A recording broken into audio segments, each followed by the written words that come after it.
Álvaro Uribe creó las autodefensas y cuando vio que ya no le servían, las eliminó dando beneficios de poco tiempo de cárcel. ¿Pero bajo qué condición?, se preguntó. Era obvio que el país no iba a aceptar esa decisión sin nada a cambio, así que se le ocurrió que una razón de peso era que confesaran sus crímenes. Poco tiempo después, cuando se puso en marcha este programa, muchos jefes paramilitares al confesar sus crímenes involucraban a Alvarito.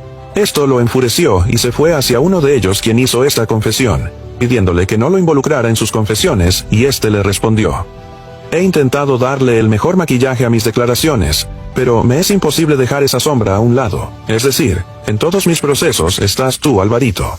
Con esta respuesta no favorable para el rey de las tinieblas, simplemente los fue deportando a Estados Unidos, uno a uno.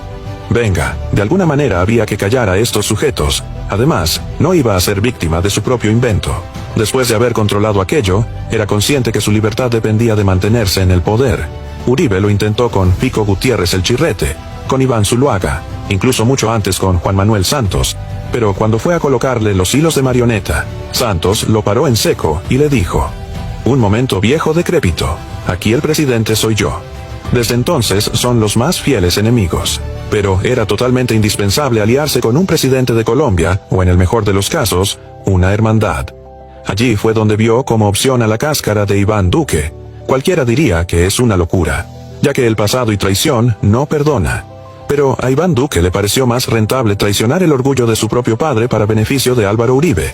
Y el resto de la desgracia de gobierno que tuvimos con este par, ya todo el mundo lo sabe. Tiempo después, Alvarito reinaba el país desde su finca, siendo el hombre más rico de Colombia, y teniendo a su merced todos los organismos de control como Fiscalía, Procuraduría, Congreso, Consejo de Estado, CNE, Corte Suprema, etc. Y todo aquel que, aunque parezca diminuto e insignificante, lo controlaba Uribe. Pero la condena de este personaje es la continuidad del poder, es decir, los periodos de contratos de cada uno de estos organismos son por tiempos específicos, y si la izquierda gana, nuevamente las elecciones. Ya no hay más que hacer que acogerse a la JEP. Pero Uribe es un hombre de guerra, y créanme, no se rinde así nomás. Después de tantos años y delitos cometidos, se acerca el 2026. Un año donde hay que tirar el todo por el todo. Alvarito se juega una carta que en su primera presentación no salieron las cosas como se pretendía. Aliarse con el ELN no fue fácil, teniendo en cuenta que no le quedaban muchas opciones. Después de haber traicionado a Otoniel, ningún régimen de estos iba a querer aliarse con este señor. Así que era enfrentar al diablo y ponerse a trabajar con él. La lluvia de sangre empezó, la campaña de la ultraderecha. O sea, el uribismo empezó, y es triste reconocer que de ahora en adelante, muchas cosas sucederán. Entre las más frecuentes, desaparición, masacre y explosión. Solo espero que en ese sorteo de homicidios no caiga un uribista, porque de lo contrario, sería servir de carnada por su propio amo y señor.